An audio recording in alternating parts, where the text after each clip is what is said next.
ನಮಸ್ತೆ, ನಾನು ನಿಮ್ಮ ಜಿ.ವಿ. ನರೋತ್ತಮ ಶರ್ಮಾ. ನಿಮ್ಮ ಸಂಯುಕ್ತ ಕರ್ನಾಟಕ ಯೂಟ್ಯೂಬ್ ಚಾನಲ್ಗೆ ಸ್ವಾಗತ. ಈ ದಿನ ನಾವು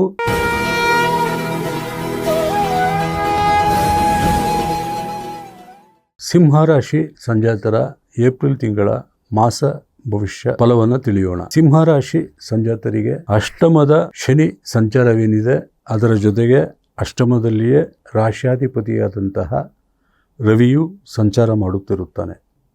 ಹಾಗೂ ರಾಶಿಯಲ್ಲಿಯೇ ಕೇತು ಮತ್ತು ಸಪ್ತಮದಲ್ಲಿ ರಾಹು ಹಾಗೂ ಲಾಭಸ್ಥಾನವಾದಂತಹ ಮಿಥುನ ರಾಶಿಯಲ್ಲಿ ಗುರುವಿನ ಸಂಚಾರವಿರುತ್ತದೆ.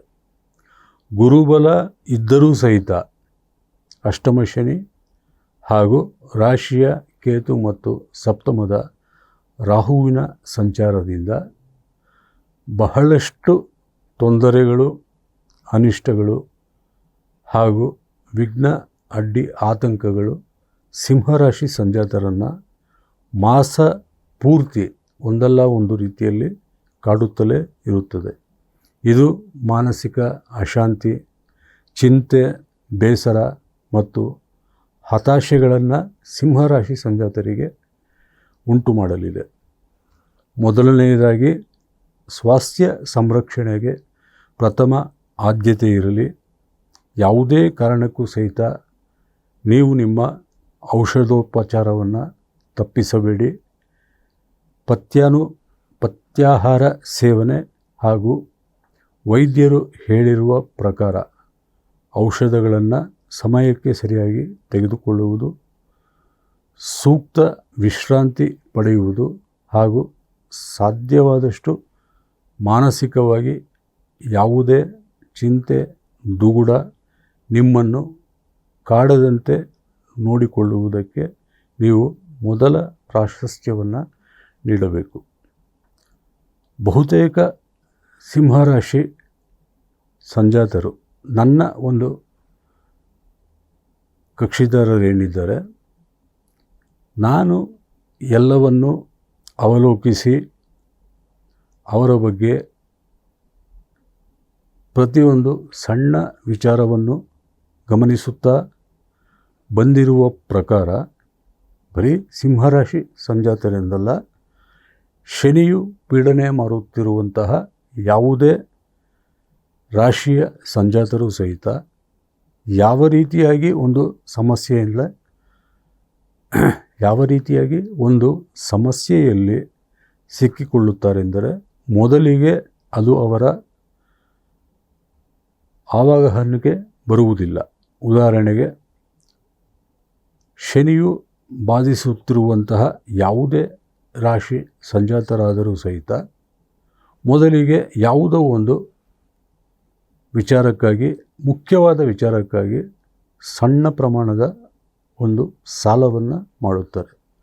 ಉದಾಹರಣೆಗೆ 100 ರೂಪಾಯಿ ಸಾಲವನ್ನು ಮಾಡುತ್ತಾರೆ ಎಂದುಕೊಳ್ಳಿ. ಸಮಯ ಯಾವಾಗ ಚೆನ್ನಾಗಿರುವುದಿಲ್ಲವೋ, ಶನಿಯ ಕಾಟವು ಜಾತಕರನ್ನು ಪೀಡಿಸುತ್ತಿರುತ್ತದೋ, ಆಗೇನಾಗುತ್ತದೆ, ಈ 100 ರೂಪಾಯಿಯ ಸಾಲವನ್ನು ಮರುಪಾವತಿ ಮಾಡಲು ಮತ್ತೊಂದೆಡೆ 200 ರೂಪಾಯಿಯ ಸಾಲವನ್ನು ಮಾಡಿ ಈ 100 ರೂಪಾಯಿ ಸಾಲವನ್ನು ತೀರಿಸುತ್ತಾರೆ.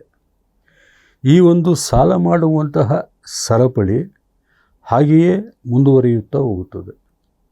ಕಷ್ಟ ಕಾಲದಲ್ಲಿ ಮಾಡಿದಂತಹ ಒಂದು 100 ರೂಪಾಯಿಯ ಸಾಲವೇನಿದೆ, ಕ್ರಮೇಣ ಕಾಲ ಕಳೆದಂತೆ ಅದು 200, 300, 1000, 10,000 ಹೀಗೆ ದುಪ್ಪಟ್ಟಾಗುತ್ತಾ ಹೋಗುತ್ತದೆ. ಇದರಿಂದಾಗಿ ಹೆಚ್ಚಿನ ಬಡ್ಡಿಗೆ ಸಾಲವನ್ನು ಪಡೆದು ಸಾಲಗಾರರ ಕಾಟದಿಂದ ವಿಮುಕ್ತಿಯಾಗಲು ಜಾತಕರು ಬಹಳಷ್ಟು ಹೋರಾಡುತ್ತಾರೆ. ಹೊಸ ಮಾರ್ಗೋಪಾಯಗಳನ್ನು ಹುಡುಕುತ್ತಾರೆ. ಕೊನೆಗೆ ಶನಿಯ ಪೀಡನೆಯು ಉತ್ಕೃಷ್ಟವಾಗಿ ಕಾಡುವಂತಹ ಸಮಯಕ್ಕೆ ಇವರು ಎಂದೋ ಮಾಡಿದಂತಹ ಸಣ್ಣ ಪ್ರಮಾಣದ ಸಾಲವೇನಿದೆ, ಅದು ಇವರ ಆಸ್ತಿಗೂ ಕಂಟಕವಾಗುತ್ತದೆ. ಸಾಮಾಜಿಕವಾಗಿ ಇವರಿಗೆ ಸಿಗುತ್ತಿದ್ದಂತಹ ಗೌರವ ಮತ್ತು ಮರ್ಯಾದೆಗಳಿಗೂ ಧಕ್ಕೆ ತರುತ್ತದೆ. ಈ ಒಂದು ಹಣಕಾಸಿನ ಸಮಸ್ಯೆಯಿಂದ ವೈಯಕ್ತಿಕ ಹಾಗೂ ಕೌಟುಂಬಿಕ ಜೀವನದ ಸಂಬಂಧಗಳಲ್ಲಿಯೂ ಸಹಿತ ಹುಳಿ ಹಿಂಡಿದಂತಾಗಿ ವಿರಸಗಳು, ವೈಷಮ್ಯಗಳು ಹೆಚ್ಚಾಗಿ ಜಾತಕರನ್ನು ಬಾಧಿಸುತ್ತದೆ. ಅಂತಹ ಒಂದು ಕಷ್ಟಕಾಲದಲ್ಲಿ ಸಿಂಹರಾಶಿ ಸಂಜಾತರಲ್ಲಿ ಬಹುತೇಕ ಹೆಚ್ಚಿನ ಜನ ಈ ಒಂದು ಆರ್ಥಿಕ ಸಂಕಷ್ಟಕ್ಕೆ ಮತ್ತು ವೈಯಕ್ತಿಕ ಜೀವನದಲ್ಲಿನ ಏರುಪೇರುಗಳಿಗೆ ಬಲಿಯಾಗುವಂತಹ ಒಂದು ಕಷ್ಟದ ತಿಂಗಳು ಏಪ್ರಿಲ್ ಆಗಲಿದೆ ಎಂದು ಹೇಳಬಹುದು. ಹಾಗೆಯೇ ಮಕ್ಕಳಿಂದ ಸಹಿತ ನಿರೀಕ್ಷಿತ ನೆರವು, ಆಪ್ತೇಷ್ಟ ಹಾಗೂ ಮಿತ್ರ ವರ್ಗದ ನೆರವೂ ಸಹಿತ ನಿಮಗೆ ಸಿಗಲಾರದು. ಈ ಒಂದು ಸಂದಿಗ್ಧ ಸಂಕಟಮಯ ಪರಿಸ್ಥಿತಿಯಲ್ಲಿ ನೀವು ಏಕಾಂಗಿ ಎಂದು ಭಾವಿಸದಿರಿ ಅಥವಾ ನಿಮ್ಮ ಪರವಾಗಿ ಯಾರೂ ಇಲ್ಲ ಎಂದು ಚಿಂತಿಸಬೇಡಿ.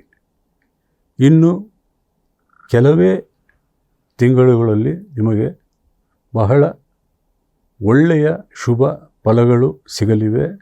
ನಿಮ್ಮ ಈ ಒಂದು ಹಣಕಾಸಿನ ಸಮಸ್ಯೆಗಳೂ ಸಹಿತ ನಿವಾರಣೆಯಾಗಲಿದೆ. ಮತ್ತು ನೀವು ಎಂದಿನಂತೆಯೇ ಕುಟುಂಬ ಸದಸ್ಯರ ಜೊತೆ ಹಾಗೂ ವೈಯಕ್ತಿಕ ಜೀವನದಲ್ಲಿ ನಿಮ್ಮ ಸಂಗಾತಿಯ ಜೊತೆ ಸುಖ ಹಾಗೂ ಸಂತಸದ ಕ್ಷಣಗಳನ್ನು ಸವಿಯುವಂತಹ ಸುಯೋಗ ಮತ್ತು ಸುಸಮಯ ನಿಮ್ಮದಾಗಲಿದೆ. ಸಿಂಹರಾಶಿ ಸಂಜಾತರ ವಿದ್ಯಾರ್ಥಿ ವರ್ಗಕ್ಕೆ ಶುಭಾಶುಭ ಮಿಶ್ರ ಫಲ ಉಂಟು. ಹಾಗೆಯೇ ಕಾನೂನಾತ್ಮಕ ಹೋರಾಟಗಳಲ್ಲಿ ಮಂದಗತಿಯಲ್ಲಿ ಸಾಗುವುದು ಹಾಗೂ ವಕೀಲರ ನಿರ್ವಹಣೆ ಏನಿದೆ ಅದು ನಿಮಗೆ ಬೇಸರ ತರಬಹುದು. ಅಶುಭ ದಶಾಭುಕ್ತಿ ಕಾಲದಲ್ಲಿರುವಂತಹ ಸಿಂಹರಾಶಿ ಸಂಜಾತರಿಗೆ ಏಪ್ರಿಲ್ ತಿಂಗಳಲ್ಲಿ ನ್ಯಾಯಾಲಯದಲ್ಲಿ ನಿಮ್ಮ ವಿರುದ್ಧವಾಗಿ ತೀರ್ಪು ಬರುವ ಸಾಧ್ಯತೆಯನ್ನು ತಳ್ಳಿಹಾಕುವಂತಿಲ್ಲ. ವಿವಾಹಕ್ಕಾಗಿ ನೀವು ಮಾಡುವಂತಹ ಪ್ರಯತ್ನಗಳು ನೀವು ಅಂದುಕೊಂಡಂತಹ ಶುಭ ಫಲಗಳನ್ನು ನೀಡಲಾರದು.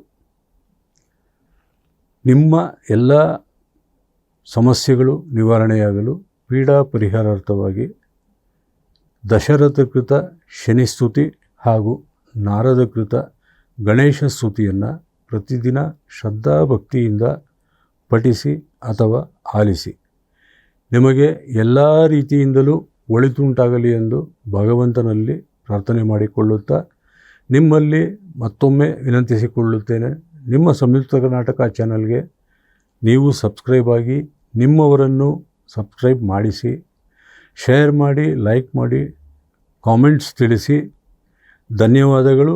ಮತ್ತೆ ಮುಂದಿನ ಜ್ಯೋತಿಷ್ಯ ಕಾರ್ಯಕ್ರಮದಲ್ಲಿ ಭೇಟಿಯಾಗುತ್ತೇನೆ.